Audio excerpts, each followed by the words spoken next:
Welcome to You Don't Say, the podcast where we bring you real talk, expert advice, and practical strategies for all things speech and language. We're Hyland and Nikki, speech language pathologists here to break down communication challenges, share mentorship insights, and help you make a real impact. Whether you're an early career SLP, a clinical fellow, or a seasoned professional, or you're just curious about the power of communication, we've got you covered. Let's dive in. Hello, and welcome to You Don't Say, the podcast with the Mentorship Collective. I'm Hyland. And I'm Nikki. And we are here to chat with you more about the clinical fellowship experience. Today, we're going to dive into, we've already applied for our clinical fellowship and we got the job. Now what? What are the next steps? And that's so fun. It's so exciting. Take that moment, celebrate. You've just gotten the job that you've dreamed about, that you've worked so hard for. Woohoo, exciting. Cheers to that. Cheers to that. Cheers to you.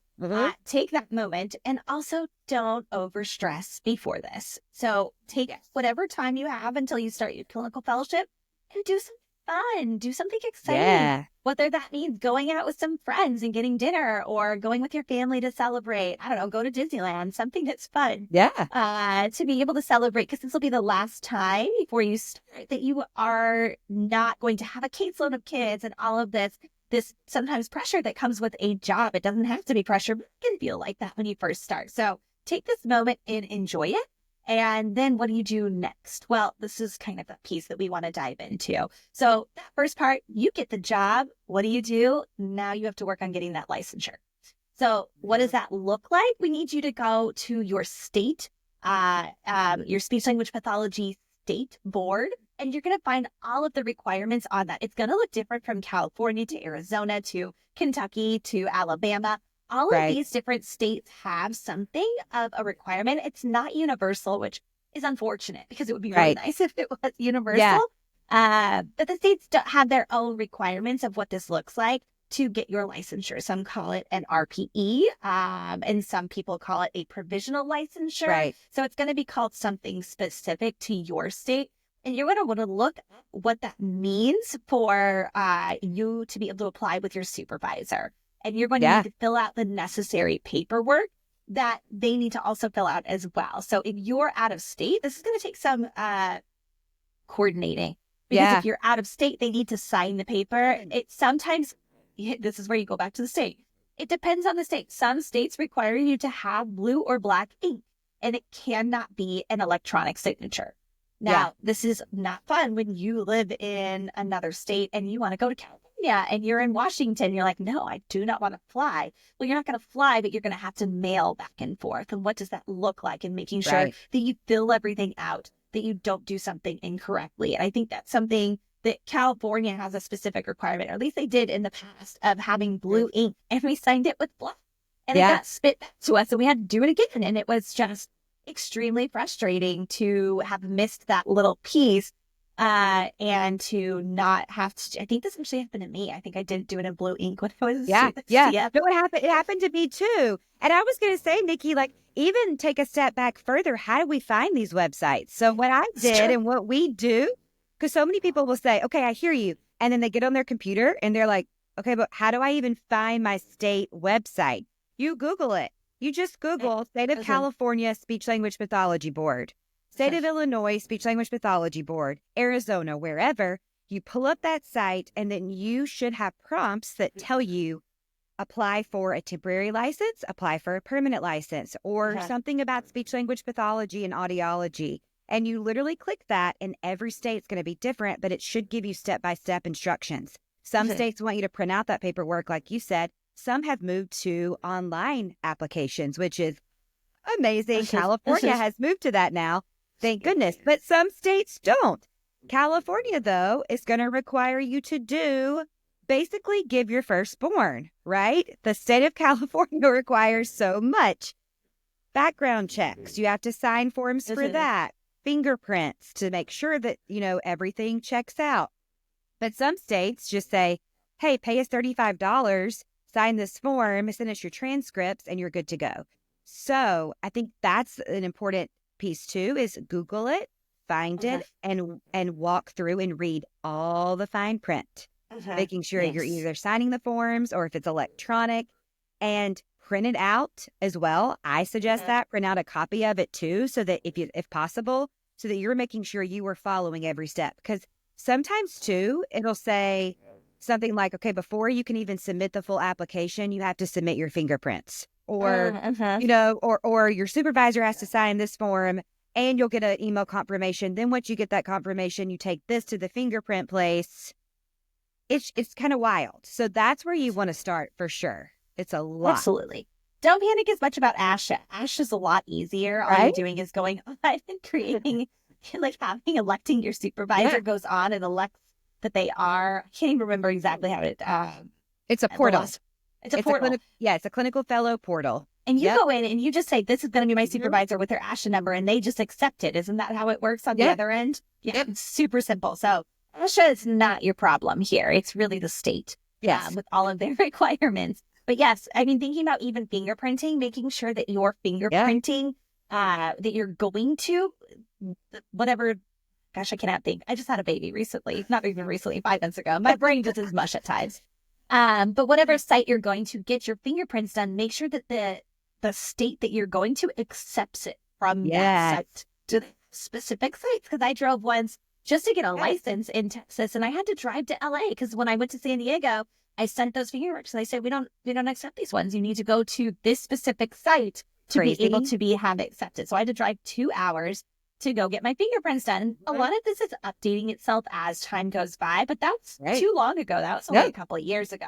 No, because I was going to have to get my license there too, remember? And I called you and I said, is this true? I have to go to LA to do this. Is it worth it? It's so silly. And that's something that's in the fine print from what I remember, right? Like it wasn't very obvious. That's how you missed it.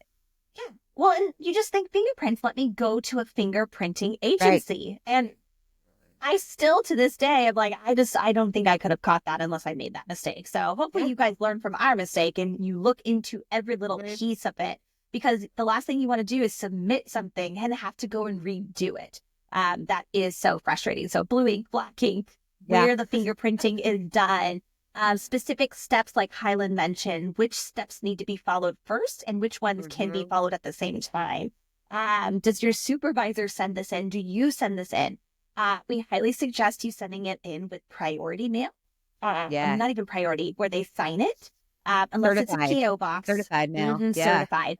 Because that way you know where it is and when it's been accepted. Because we have had where back in the day when California was still doing snail mail, and we knew that it had been a certain time period, because your state will also say how many weeks processing on average are happening right now. Right. So you know, once you submit your paperwork, is it 8 weeks until you get your license, or is it going to be longer? What's the processing time?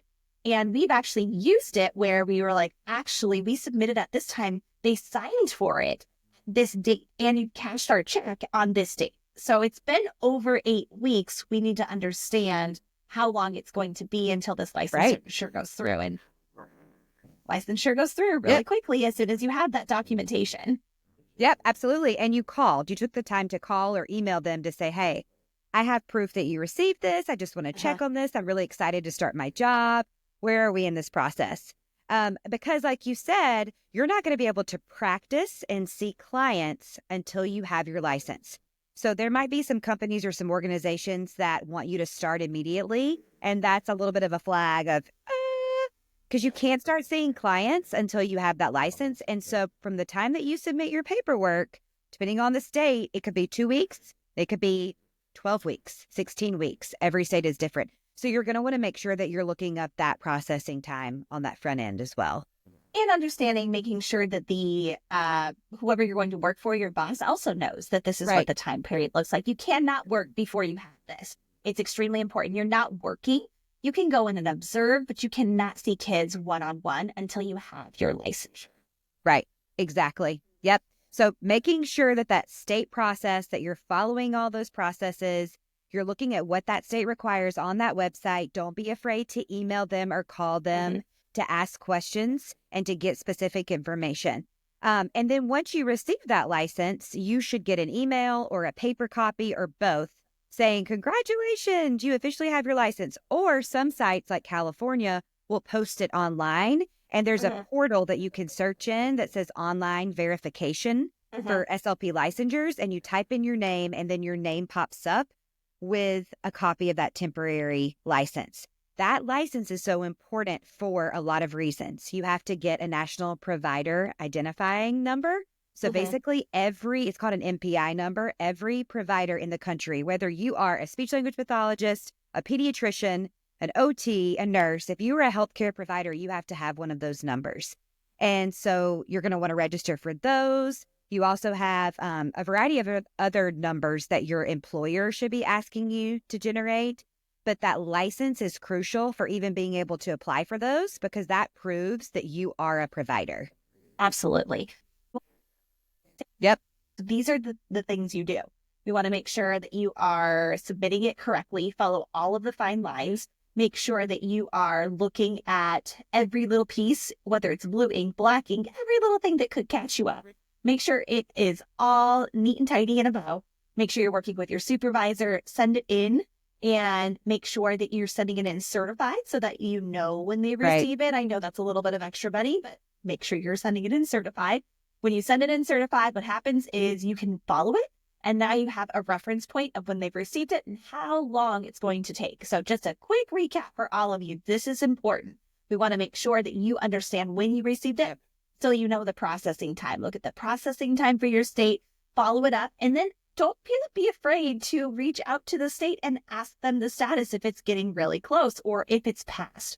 If it is past the timeline, reach out. It's okay to email and it's also okay to call. It's very important that you do that because you don't want to be waiting 10 weeks to start your CF if the processing time says 6 weeks. Does not hurt to reach out. You are not bothering the state. The state might be overwhelmed though. So know that your response might not be the response they give you might not be super friendly. And that's okay because you're just kind of following up to be kind and figure out you can stay kind even when someone's not kind back to you. And so you can say, I'm looking forward to starting my CF and helping all of these kiddos or helping this population. I'm looking forward to it. I've let my employer know that the processing time based on the state has been 8 weeks. Now that it's 8 weeks as of this date, I wanted to inquire about how much longer it might be until I receive my licensure so I can make sure I'm keeping my employer in the loop. And Highland, you've done that a few times for CFs. You've helped them. Yeah. And your supervisor should be able to help answer any of these questions. So utilize them as a resource. Because when you're hired, you should get assigned to your supervisor. And that's a great time to try to ask and set up a meeting with them to review this process and ask them follow-up questions as well. Use them as that resource. So once you've submitted it all, it's a waiting game. And then you should get your license. And then after that, in our next podcast, we can review with you the steps throughout your clinical fellowship to expect as well. Like I said, we're also going to be posting access to some free resources for y'all to be able to look at, some questions for you to ask, as well as the roadmap for what to think about for this entire process to help give you that guide. And if you're finding you're just so overwhelmed, you don't know what you want to do, you don't know where you are, and you just need someone who knows what they're talking about to talk to, we're here. On our website, you can book a one-to-one with us, and we're able to help walk you through some of these things as well. So if you're finding this podcast is great, but you want some one-on-one support, there's access to that if that's something that you would find valuable. Absolutely. Yeah. Sign up for the email alerts as well for our programs. Take a look at our site. Let us know if you have any questions, and we are always happy to help. Mentorshipcollective.com. We'll see you soon. Thanks. Bye.